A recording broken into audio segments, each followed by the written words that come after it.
अस्सलाम वालेकुम। आज हमारे पास जो टॉपिक है वो पार्ट टू की जो बुक है उसका चैप्टर नंबर 18 है और चैप्टर का नाम है इलेक्ट्रॉनिक्स। उसका जो आज हमने टॉपिक डिस्कस करना है वो है ट्रांजिस्टर। इसमें हमने ये देखना है कि जो ट्रांजिस्टर है ये वर्ड बना है हमारे पास दो फर्दर वर्ड से मिलकर। एक है ट्रांस और दूसरा है ईस्टर। ये दोनों लैटिन वर्ड हैं। ट्रांस के मानी होते हैं ट्रांसफ़र के और ईस्टर के मानी होते हैं रजिस्टर के। कुरान मजीद फुरकान हमीद की कोई भी सूरत ले लें, हर एक सूरत का जो नाम होता है वो कुरान मजीद के सवाए सूरत फातिहा के वो कहीं ना कहीं सूरत के हिस्से से ही उठाया गया होता है। इसी तरह हमारे चैप्टर का दस्तूर भी यही होता है कि उसका जो नाम होता है वो किसी न किसी लाइन में जाके बयान होता है, उस किसी लाइन से उठा के चैप्टर का नाम जो है वो बनाया जाता है। अगर आप इस चैप्टर 18 का देखें नाम, तो इस चैप्टर का नाम है इलेक्ट्रॉनिक्स। मैंने इलेक्ट्रॉनिक्स की डिफाइन की थी कि ये हमारे पास स्टडी है कंट्रोल मोशन ऑफ इलेक्ट्रॉन की। Control motion, the study of control motion of electrons is called electronics. वो वर्ड जो कंट्रोल मोशन ऑफ इलेक्ट्रॉन है वो सिर्फ ट्रांजिस्टर से ही हम क्लियर कर सकते हैं। ये वो वाहिद वर्ड है जो पूरे चैप्टर के नेम की अक्कासी व गमाजी कर सकता है। तो ट्रांस के मानी ट्रांसफ़र के, ईस्टर के मानी रजिस्टर के। किसी जगह भी हम अगर इलेक्ट्रिसिटी में कंट्रोल मोशन करवाना चाहते हैं, रजिस्टर को इंट्रोड्यूस करवाना चाहते हैं, तो हम वहाँ पे सहारा लेते हैं ट्रांजिस्टर का। ट्रांजिस्टर रजिस्टर को ट्रांसफ़र करता है, इंट्रोड्यूस करवा देता है।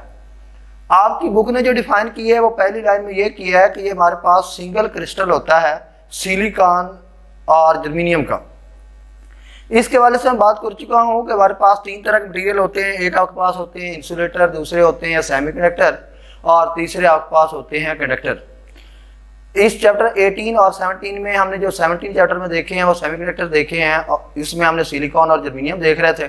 पीछे हमने बैरियर पोटेंशियल पढ़ा था। आपको याद होगा कि सिलिकॉन का जो बैरियर पोटेंशियल था वो हमारे पास 0.7 था और in the case of germanium that is 0.3।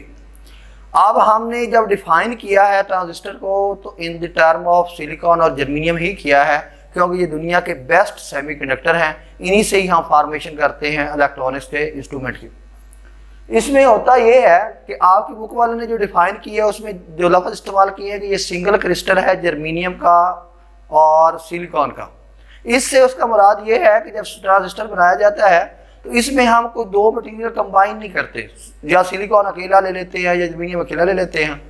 इसी डिफाइन का अगला हिस्सा जो उसने बनाया है कि ये जो हमारे पास ट्रांजिस्टर होता है इसके हमारे पास 3 रीजन होते हैं। आगे जाके हम एक्सप्लेन करेंगे। एक को एन कह देंगे, दूसरे को पी कह देंगे, तीसरे को एन कह देंगे। एक दूसरी सिमेट्री में हम ये भी देख सकते हैं कि एक रीजन को पी कह देंगे, दूसरे को एन कह देंगे, फिर तीसरे को भी पी कह देंगे। अब इस तरह है कि एक गलती बुक ने पहली लाइन में कर दी है, जो इसकी डिफाइन ट्रांजिस्टर की है वहाँ ही गलती कर दी है, जो बच्चे को शायद एनुअल पेपर, बोर्ड के पेपर पॉइंट ऑफ व्यू से तो अच्छी तरह उसका गजाला नहीं होता या अच्छी तरह जान पहचान नहीं हो सकती, लेकिन इंटी टेस्ट में जाते हुए किसी पेपर में भी वो हो जाती है कि बुक वाले को साथ ये भी कहना चाहिए था। टेक्स्ट बुक की ये गलती है। बुक वाले ने जहाँ ये कहा है कि इसमें 3 रीजन होते हैं, एक एन होता है, एक पी होता है, एक एन होता है, या पी एन पी होता है, एक 2 पी होते हैं, एक एन होता है, तो वहाँ एक बात और भी कहनी चाहिए थी कि इसमें जो जंक्शन होते हैं वो 2 होते हैं। ट्रांजिस्टर में 3 रीजन होते हैं और जो जंक्शन होते हैं वो 2 होते हैं। ये बुक टेक्स्ट बुक की अपनी गलती है और ये आपने साथ नोट कर लेना है, पहली लाइन के ऊपर लिख लेना है कि ट्रांजिस्टर के अंदर रीजन 3 होते हैं और जंक्शन होते हैं वो 2 होते हैं। अब मैंने ट्रांजिस्टर की जो डिफाइन इंट्रोड्यूस करवाई है, मैंने कहा है इसके मीनिंग के हवाले से जो लिटरल मीनिंग मैंने इसके क्लियर किए हैं। लिटरल मीनिंग के हवाले से मामला ये है कि ट्रांस के मानी ट्रांसफर, ईस्टर के मानी रजिस्टर। ट्रांजिस्टर जो है वो रजिस्टर को इंट्रोड्यूस करवाता है किसी भी सर्किट में। अब जो टाइप्स ऑफ ट्रांजिस्टर हैं वो मैंने 3 तरह से कर दी हैं। आपकी बुक ने जो टाइप्स ऑफ ट्रांजिस्टर की हैं वो सिर्फ एक लिहाज से की हैं। मैंने, ताकि आपको ये ट्रांजिस्टर की डिटेल स्टडी आगे आ रही है, 3 तरह से कर दिए हैं ताकि आपको उसका ऑपरेशन और वर्किंग जो है वो अच्छी तरह समझ आ सके। जो पहली दफ़ा मैंने इसको कैटेगराइज किया है और क्लासीफाई किया है, जो मैंने इसकी पहली क्लासिफिकेशन की है वो इस तरह की है, types of transistor on the basis of construction. Construction के हवाले से, कंस्ट्रक्शन के हवाले से आपकी बुक ने एक क्लियर फिगर नहीं बना सकी, तो मैंने उसको क्लियर कर दिया है। तो मैंने आपको पढ़ा चुका हूँ P N junction. P N junction में एन पी और पी एन भी आप इसको लिख सकते हैं, मैंने एन पी लिख दिया है। एन में आपको पता है मेजॉरिटी चार्ज कैरियर्स इलेक्ट्रॉन्स होते हैं, पी में मेजॉरिटी चार्ज कैरियर्स होल्स होते हैं। इसी तरह दूसरे में भी मेजॉरिटी चार्ज कैरियर्स एन में इलेक्ट्रॉन हो जाएंगे, इसमें होल्स हो जाएंगे। आप जो ट्रांजिस्टर की कंस्ट्रक्शन के हवाले से डिफाइन है वो ये है कि दो पी एन जंक्शन को अगर आप बैक टू बैक जोड़ दें, दो पी एन जंक्शन को अगर आप बैक टू बैक जोड़ दें तो उससे जो चीज़ बनती है वो आपके पास जो डिवाइस फॉर्म्ड होता है वो ट्रांजिस्टर होता है। मैंने ऐसा किया कि ये ट्रांजिस्टर लिया एनपी, इसको बैक किया, जब बैक किया तो उसका पी उधर चला गया, एन इधर आ गया, तो जाके पी से मिल गया, तो इस साइड पे भी एन आ गया। ये जब मैंने बैक किया था तो पी उधर चला गया था, एन इधर आ गया था, तो ये एन आ गया, ये पी आ गया, ये साथ एन आ गया। अब ये जो दोनों पी हैं इनको मैंने एक पी कर लिया तो ये मेरे पास एन पी एन हो गया। तो इसको आप कह सकते हैं कि ये जो मेरे पास ट्रांजिस्टर बना है ये एन पी एन बन गया है। इसमें मेरे पास जो सैंडविच रीजन है वो पी है और उसके इर्द गिर्द जो मेरे पास रीजन है वो एन है। तो इस ऐसे ट्रांजिस्टर को हम कहते हैं एन पी एन ट्रांजिस्टर, जिसमें दो रीजन तो एन के हों और उसका जो सैंडविच रीजन हो वो किसका हो, पी का हो। जो हमारी बुक आगे जाके डील करेगी पूरे सारे कॉन्टेक्स्ट में वो आपके पास एन पी एन ही ट्रांजिस्टर है, क्योंकि ये मेजॉरिटी ऑफ टाइम जो इलेक्ट्रॉनिक्स में यूज़ होता है वो एन पी एन ट्रांजिस्टर ही इस्तेमाल होता है। इसलिए जो हमारी फर्दर स्टडी चलेगी वो सारी की सारी एन पी एन के रेलिवेंट ही चलेगी। इस टॉपिक में हमें इसकी दूसरी टाइप भी बुक ने बता दी है, वो है P N P transistor. P N P में आपने ये करना है उसी तरह एन पी एन रख दिया और ये भी एन पी एन रख दिया। अब आपने इसको जोड़ते हुए ये किया कि इसको उसी तरह रहने दिया। अब आपने इसको बैक किया, जब इसको बैक किया तो उसका पी उधर चला गया और एन इसका इस साइड पे आ गया। और आप गौर करें तो मैंने यही किया, ये एन पी वाला उसी तरह रख दिया है। फर्दर मोर इसको ये किया है कि इसको उल्टा के उधर कर दिया, इसको इधर कर दिया, तो बैक कर दिया। उसकी ये साइड बैक वाली इधर ले आया फ्रंट पे और फ्रंट वाली किस पे ले गया, बैक पे। तो अब आप गौर करें तो ये बी है, एन में जो कॉमन चीज बनी है वो एन है, तो उसको मैंने एक से रिप्लेस कर दिया तो ये मेरे पास बन गया पी एन पी। तो ऐसे ट्रांजिस्टर को हम कहते हैं पी एन पी ट्रांजिस्टर कहते हैं। अब ये है कि जब ये पी एन पी बना तो इसके तीन रीजन के तीन नेम हैं जो हम इस पूरे चैप्टर में स्टडी करेंगे। पहले रीजन को हम कहते हैं एमिटर, दूसरे रीजन को हम कहते हैं बेस और तीसरे को कहते हैं कलेक्टर। इनको समझना किसी स्टूडेंट के लिए अशद जरूरी है और कलीदी किरदार अदा करते हैं ये तीनों रीजन। आगे पूरा जब चैप्टर पढ़ते हैं तो पहला रीजन मैं जो डिस्कस करने जा रहा हूँ अमीटर है। लफ्ज अगर आप अमिट पे ध्यान दें तो लफ्ज जो अमिट होता है उसके मानी इजेक्ट करने के होते हैं। तो अमीटर का काम होता है इलेक्ट्रॉन को अमिट करना। इलेक्ट्रॉन जो प्रोड्यूस करता है, इलेक्ट्रॉन जो अमिट करता है वो अमीटर होता है। डेफिनेटली जो चीज़ अमिट करती है उस चीज़ को, जो चीज़ अमिट करना होती है उसमें रिच होना चाहिए। अमीटर ने अमिट करने हैं इलेक्ट्रॉन, इसलिए अमीटर को रिच होना चाहिए इलेक्ट्रॉन में। इलेक्ट्रॉन में रिच होने के लिए अमीटर को क्या चाहिए कि जो डोपिंग हम करते हैं वो डोपिंग जो है वो सबसे ज़्यादा जो वोल्टेज ऐड करें वो अमीटर में करें। ये ऑब्जेक्टिव पेपर में आ जाती है कि which region of transistor is mostly doped. तो उसका ऑप्शन जो आपने सही लगाना होता है वो अमीटर होता है, क्योंकि जो अमीटर होता है ये आपके पास ऐसा रीजन होता है जो हाईली कंसंट्रेटेडली डॉप्ड होता है और लार्जली आप कहना चाहिए लार्जेस्ट डॉप्ड होता है, ग्रेटेस्ट डॉप्ड होता है। तो जो डॉपिंग सबसे ज़्यादा की जाती है वो अमीटर की जा जाती है। इसी वजह से मैंने लिख दिया है कि अमीटर है the greatest concentration of impurities. Emitter में सबसे ज़्यादा जो इम्पोर्टेज की कंसंट्रेशन होती है तीन रीजन में से वो सबसे ज़्यादा अमीटर में होती है। इससे नेक्स्ट रीजन है बेस। अमीटर का काम था इलेक्ट्रॉन को अमिट करना। बेस का काम होता है उन इलेक्ट्रॉन को पाथ प्रोवाइड करना ताकि उस पाथ से गुजर के इलेक्ट्रॉन कलेक्ट हो सके कलेक्टर में। लफ्ज़ जो कलेक्टर है वो एडजेक्टिव है, वो कलेक्ट से बना। कलेक्ट से हमने नाउन बनाया है और जब उस कलेक्ट से नाउन बनाया है तो उसके वजह यही बनी है। कलेक्ट के मानी इकट्ठा करना, कलेक्टर इकट्ठा करने वाला। जैसे होल्ड के मानी पकड़ना, होल्डर जो बल्ब वगैरह के लिए लगाया जाता है वो होल्डर पकड़ने वाला। तो नाउन बनाने का यही तरीका होता है कि कलेक्टर ऐसा जो कलेक्ट करता हो। तो अमीटर का काम, अमिट का मानी निकालना, अमिट करना, एजेक्ट करना। अमीटर ऐसा जो अमिट करता हो इलेक्ट्रॉन को, कलेक्टर जो कलेक्ट करता हो। बेस वो होता है जो बेस प्रोवाइड करता हो, किसी चीज को पाथ प्रोवाइड करता हो, आगे काम करने के लिए सपोर्ट करता हो। तो बेस का काम सिर्फ पाथ प्रोवाइड करना है, इसलिए बेस को वेरी थिन रखा जाता है ताकि ऐसा ना हो कि मीटर से जो इलेक्ट्रॉन मीट होंगे वो बेस में ही रह जाए। हमारा मकसद तो ये है कि मीटर से जो इलेक्ट्रॉन मीट होंगे वो किस में चले जाएं, कलेक्टर में। इस मकसद को पूरा करने के लिए हमें बेस क्या रखना चाहिए, वेरी लाइट और इंतहाई थिन और बारीक रखना चाहिए ताकि उससे आसानी से इलेक्ट्रॉन पास होकर कहाँ कलेक्ट हो सके, कलेक्टर में कलेक्ट हो जाए।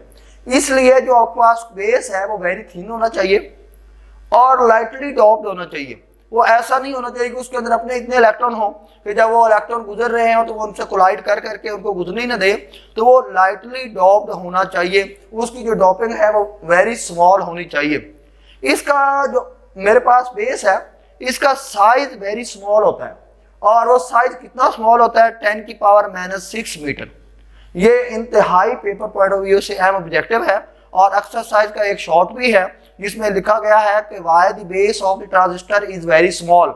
उसके आंसर में भी आपने ये वैल्यू लाजमी पुट करनी है, अगर पुट करेंगे तो आपके 2 नंबर आ सकते हैं, अदरवाइज आप किसी सूरत में भी उस सवाल में 2 नंबर हासिल नहीं कर सकते। और वो short paper point of view से इतना अहम है कि 18 चैप्टर में से जब भी शॉर्ट एक्सरसाइज उठाया जाता है तो 70 to 80% चांस होते हैं कि यही शॉर्ट आ जाए, why the base of the transistor is very small और थिन। लास्ट हमारे पास होता है collector. Collector is the largest. अब आपने एक लम्हे के लिए खड़े होकर तीनों को समझा है, जो कलेक्टर होता है वो साइज के लिहाज से सबसे बड़ा होता है क्योंकि उसने सब इलेक्ट्रॉन को कलेक्ट करना होता है, उसके पास कैपेबिलिटी और एबिलिटी टू स्टोर चार्ज जो है वो ज्यादा होनी चाहिए, इस वजह से वो लार्जेस्ट होता है। उससे जो छोटा होता है वो मीटर होता है। कलेक्टर का साइज सबसे ज्यादा, मीटर का साइज कलेक्टर से कम, और बेस का साइज मीटर से भी कम। तो मैं समझाना ये चाह रहा हूं कि कलेक्टर का साइज सबसे ज्यादा, उसके बाद साइज होता है मीटर का, और सबसे कम किसका होता है, बेस का। उसके बाद बात करें इम्पोर्टीज की, डोपिंग की, तो सबसे ज्यादा जो डोपिंग हुई होती है, सबसे ज्यादा जो इम्पोर्टीज डाली जाती हैं वो अमीटर में डाली जाती है क्योंकि उसने इलेक्ट्रॉन अमिट करने होते हैं। उसके बाद जो इम्पोर्टी की जाती है वो कलेक्टर की होती है, और सबसे कम जो कंसंट्रेशन होती है इम्पोर्टीज की वो किसकी होती है, बेस की। आपने ये शॉर्ट पॉइंट ऑफ व्यू से और ऑब्जेक्टिव पॉइंट ऑफ व्यू से गैर मूली हद तक अहम चीज है। आपने इसको याद रखना है कि साइज के लिहाज से सबसे बड़ा क्या होता है, कलेक्टर। उसके बाद साइज के लिहाज से बड़ा कौन सा होता है, एमीटर। सबसे कम कौन होता है, बेस। ये तो हो गया साइज। अब आपने बात करनी है कि जो हम इम्पोर्टीज ऐड करते हैं उनकी तरतीब क्या है। इम्पोर्टीज पॉइंट ऑफ व्यू से देखें तो इनकी सीक्वेंस क्या बनती है। इम्पोर्टीज पॉइंट ऑफ व्यू से सीक्वेंस ये बनती है कि सबसे ज्यादा इम्पोर्टीज होती है मीटर में, उसके बाद इम्पोर्टीज होती हैं कलेक्टर में, और सबसे कम किसमें होती हैं, बेस में। नेक्स्ट मैंने types of transistor on the basis of charge carriers, कि ट्रांजिस्टर की जो टाइप्स हैं वो चार्ज कैरियर्स के हवाले से क्या है। ट्रांजिस्टर 2 टाइप्स के होते हैं, एक यूनिपोलर होते हैं, एक बाईपोलर होते हैं।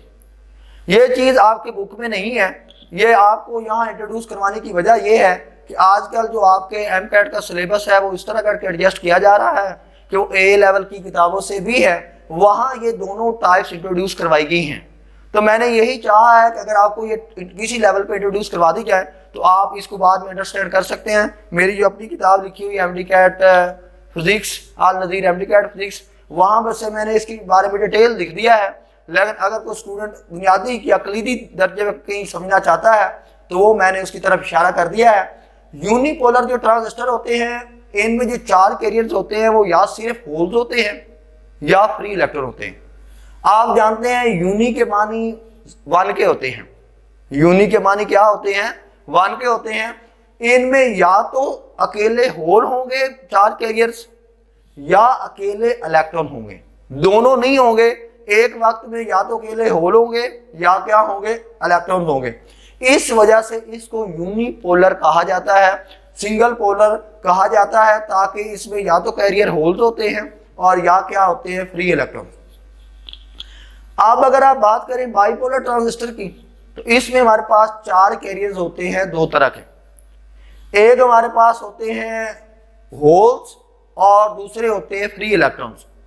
अगर किसी स्टूडेंट को समझ ना आए तो मैंने लिखते हुए एक बड़ा वाज़ेह फ़र्क किया है, ग्रामेटिकली मैंने बड़ा एक वाज़ेह फ़र्क कर गया हूँ। Holes are free electrons. जो वर्ड आर होता है इसमें सिलेक्शन होती है, चाहे पहली चीज ले लो आया कि दूसरी चीज ले लो। जो एंड ऑपरेटर होता है, एंड का वर्ड आता है, इसका मतलब होता है दोनों चीजें कंपलसरी हैं, होल का भी होना है और इलेक्ट्रॉन का भी होना है, ये जरूरी है। ये ऐसे ही है जैसे कहा जाए कि इस काम के लिए उसका बाप बाप आ जाए या बेटा आ जाए। अब जरूरी नहीं है कि वो दोनों आए, बाप भी आ जाए काम हो जाएगा, बेटा भी आ जाएगा तो काम हो जाएगा। एक काम ऐसा है कि उसमें यह कहा जाए कि इस काम के लिए उसके बाप को भी आना है और उसके बेटे को भी आना है, तो अब और के साथ जब वो चीज मिलाएगी है तो दोनों का आना जरूरी है। मैंने ये चीजें एंड के साथ मिलाकर ये साबित किया है कि मेरे पास बाइपोलर ट्रांजिस्टर में दोनों का होना क्या होता है, जरूरी होता है। इसमें होल्स भी होने चाहिए और फ्री इलेक्ट्रॉन भी होने चाहिए। अब आपकी बुक ने यूनिपोलर ट्रांजिस्टर इस्तेमाल किया है या बाइपोलर किया है, ये एक अलग से सवाल है। आपकी बुक ने जो इस्तेमाल किया है वो बाइपोलर ट्रांजिस्टर इस्तेमाल किया है। बाइपोलर ट्रांजिस्टर की 2 टाइप्स है, मैं वादा कर चुका हूं, एक NPN है और दूसरा क्या है, PNP है। यूनिपोलर जो ट्रांजिस्टर होता है इसकी फर्दर 2 टाइप्स होती हैं। हमारे पास एक FET होते हैं और दूसरे हमारे पास होते हैं JFET, यानी कि एक होते हैं फील्ड इफेक्ट ट्रांजिस्टर और दूसरे होते हैं जंक्शन फील्ड इफेक्ट ट्रांजिस्टर। 2 तरह के होते हैं, एक फील्ड इफेक्ट ट्रांजिस्टर कहे जाते हैं और एक को जंक्शन फील्ड इफेक्ट ट्रांजिस्टर कहा जाता है। अब फर्दर मोर ये है कि हमारे पास जो लास्ट इसकी टाइप्स है वो हमारे पास है मोड ऑफ ट्रांजिस्टर। जो मोड ऑफ ट्रांजिस्टर है वो हमारे पास 3 हैं, 4 हैं। सबसे पहला जो हमारे पास है वो active or normal mode of transistor है। इसके हमने 3 रीजन बना लिए, एक एमीटर, एक बेस, एक कलेक्टर। आप कहीं भी इनपुट लें या आउटपुट लें तो आपको इनपुट के लिए भी 2 टर्मिनल चाहिए होते हैं और आपको आउटपुट के लिए भी 2 टर्मिनल चाहिए होते हैं। अब आप गौर करें तो ट्रांजिस्टर के 3 टर्मिनल हैं, 4 नहीं हैं, और हमें टर्मिनल कितने चाहिए हैं, 4। 2 इनपुट के लिए और 2 किसके लिए चाहिए हैं, आउटपुट के लिए। अब मैं ऐसा करूंगा कि 3 से 4 एक तरह ही बनाए जा सकते हैं कि मैं किसी एक जंक्शन को, एक रीजन को 2 दफ़ा यूज़ करूं। एक तरह ही मुमकिन है कि मैं किसी रीजन को 2 दफ़ा इस्तेमाल करूं, तब भी मुमकिन है कि मैं उसको 4 उससे टर्मिनल निकाल सकूं, क्योंकि 2 मुझे इनपुट के लिए चाहिए हैं और 2 ही किसके लिए चाहिए हैं, आउटपुट के लिए। इसमें मैंने ऐसा किया कि आपको ये मोड ऑफ ट्रांजिस्टर समझाने के लिए बेस को ही कॉमन ले लिया है। ये मेरा कल का मौजू होगा कि जिसमें मैं आपको समझाऊंगा कि हम कन्फिगरेशन के लिहाज से, यानी कि बेस को कॉमन रखते हुए, एमीटर को कॉमन रखते हुए, कलेक्टर को कॉमन रखते हुए किस तरह इसकी टाइप्स बना सकते हैं। वो फर्दर 3 टाइप्स हम बना सकते हैं। आज हमारा इतना ही मौजू है कि हमने इससे मोड ऑफ ट्रांजिस्टर समझने हैं। सबसे पहले होता है एक्टिव मोड या नॉर्मल मोड ऑफ ट्रांजिस्टर। आप इसलिए इसको ध्यान से सुनना कि आपके यहाँ जो ज़्यादातर इस्तेमाल किया गया है, बल्कि आपकी बुक में एक ही मोड इस्तेमाल किया गया है, वो एक्टिव मोड है या आपके पास नॉर्मल मोड ऑफ ट्रांजिस्टर है। उसमें ये है कि अगर आप इनपुट पे एमीटर और बेस जंक्शन को फॉरवर्ड बाइस रखें और बेस और कलेक्टर जंक्शन को, जो आउटपुट वाला हिस्सा है, उसको रिवर्स बाइस रखें, तो ऐसे मोड को एक्टिव मोड और नॉर्मल मोड ऑफ ट्रांजिस्टर कहा जाता है। उसकी वजह यह है कि आपके पास एक्टिव मोड में ये होता है कि हमारी जो रिक्वायरमेंट होती है वो यही होती है कि एमीटर बेस जंक्शन फॉरवर्ड बाइस होना चाहिए और collector base junction reverse bias होना चाहिए। ये हम हासिल कैसे कर सकते हैं, एमीटर बेस को जो बैटरी प्रोवाइड करते हैं उसका वोल्टेज लो होना चाहिए और जो कलेक्टर बेस को बैटरी प्रोवाइड करते हैं उसका वोल्टेज हाई होना चाहिए। मैं इस चैप्टर के शुरू में जो अपनी क्लासेस पढ़ा रहा था उसमें बात वाज़ेह कर चुका हूं कि हमारे पास फॉरवर्ड बाइस का क्या मतलब होता है, रिवर्स बाइस का क्या मतलब होता है। एक लाइन में अगर बयान करना चाहूँ तो वो ये होता है कि अगर हम एन रीजन के साथ बैटरी का नेगेटिव टर्मिनल जोड़ दें और पी रीजन के साथ बैटरी का पॉजिटिव टर्मिनल जोड़ दें तो वो हमारे पास जो जंक्शन होता है वो फॉरवर्ड बाइस होता है। अगर आपने जंक्शन को करना है रिवर्स बाइस तो उसके लिए ये होता है कि एन के साथ पॉजिटिव जोड़ दो और आपके पास पी के साथ नेगेटिव जोड़ दो, तो हमारे पास जो जंक्शन होता है वो रिवर्स बाइस हो जाता है। तो इस केस में हमने फॉरवर्ड बाइस किया है, यानी कि एन के साथ बैटरी के नेगेटिव टर्मिनल को जोड़ दिया है और P के साथ पॉजिटिव को जोड़ दिया है, उसके में रिवर्स बाइस करते हुए हमने यही किया होगा कि N के साथ बैटरी का पॉजिटिव टर्मिनल जोड़ दिया और आपके पास P के साथ नेगेटिव टर्मिनल अटैच कर दिया। आगे हमारे पास होता है सैचुरेटेड मोड। इसमें हम ये करते हैं कि एमिटर बेस जंक्शन भी फॉरवर्ड बाइस रखते हैं और कलेक्टर बेस जंक्शन भी फॉरवर्ड बाइस रखते हैं। ये हमारे पास दो जंक्शन बने, रीजन बन गए थे, जंक्शन बने थे, एमिटर बेस और कलेक्टर बेस, या आप इसको बेस एमिटर कह लेते हैं, ज़्यादातर ये लफ्ज़ इस्तेमाल किया जाता है, और इसको बेस कलेक्टर कह लेते हैं और या कलेक्टर बेस भी कह लेते हैं, चारों नाम इसके इस्तेमाल हो जाते हैं। अगर आप बेस एमिटर जंक्शन को फॉरवर्ड बाइस कर दें और कलेक्टर बेस जंक्शन को कर दें फॉरवर्ड बाइस, दोनों फॉरवर्ड बाइस कर दें, तो तब हमारे पास जो मोड आता है वो सैचुरेटेड मोड होता है। तीसरा हमारे पास मोड होता है इसका कट ऑफ। कट ऑफ में हम ये करते हैं कि इसका बेस एमिटर जंक्शन और कलेक्टर बेस जंक्शन दोनों जब रिवर्स बाइस कर देते हैं, दोनों रीजन जब रिवर्स बाइस कर देते हैं, तो तब हमारे पास क्या होता है, कट ऑफ मोड आ जाता है। आगे हमारे पास होता है इन्वर्टेड मोड। उसमें हम ये करते हैं कि एमिटर बेस जंक्शन जो होता है, या आप कहना चाहिए कि बेस एमिटर जंक्शन होता है, उसको रिवर्स बाइस कर दिया जाता है और कलेक्टर बेस जंक्शन को क्या कर दिया जाता है, फॉरवर्ड बाइस, तो तब हमारे पास इन्वर्टेड मोड आता है। एक दफ़ा दोबारा बता देता हूँ कि हमारे पास इनपुट के लिए भी दो टर्मिनल चाहिए, जो एक पॉजिटिव के साथ अटैच होता है, दूसरा नेगेटिव के साथ। उसी तरह रिवर्स बाइस के लिए कितने टर्मिनल चाहिए, आउटपुट पर भी कितने टर्मिनल चाहिए, दो। इनपुट के लिए भी दो, आउटपुट के लिए भी दो। ट्रांजिस्टर के हमारे पास टोटल टर्मिनल हैं 3, एमिटर बेस कलेक्टर। 3 को 4 में तब्दील करना हो तो उसका एक ही तरीका होता है कि उनमें से एक चीज़ को 2 दफ़ा इस्तेमाल किया जाएगा। जब एक चीज़ को 2 दफ़ा इस्तेमाल किया गया तो बेस को मैंने आउटपुट के लिए भी इकट्ठा कर लिया, बेस को मैंने आउटपुट के लिए भी कंसीडर कर लिया, इनपुट के लिए भी कंसीडर कर लिया। जब दोनों के लिए कंसीडर कर लिया तो अब मेरे पास ये 2 बन गए, एक इनपुट साइड बन गई, एक आउटपुट बन गई। इस केस में मैंने इनपुट वाली साइड को फॉरवर्ड बाइस रखा एक्टिव मोड या नॉर्मल मोड के लिए, और आउटपुट को मैंने रखा रिवर्स बाइस। सैचुरेटेड में मैंने इनपुट को भी फॉरवर्ड बाइस रखा और आउटपुट को भी फॉरवर्ड बाइस रखा, और कट ऑफ में मैंने दोनों रिवर्स बाइस रखे हैं। इन्वर्टेड मोड में मैंने एक को रिवर्स रखा है तो दूसरे को क्या रखा है, आउटपुट वाले को फॉरवर्ड रखा है। इसी के साथ ये ख़त्म हुआ। इंशाल्लाह कल इसके नेक्स्ट लेक्चर के साथ मिलते हैं। बहुत शुक्रिया, जज़ाकल्लाह।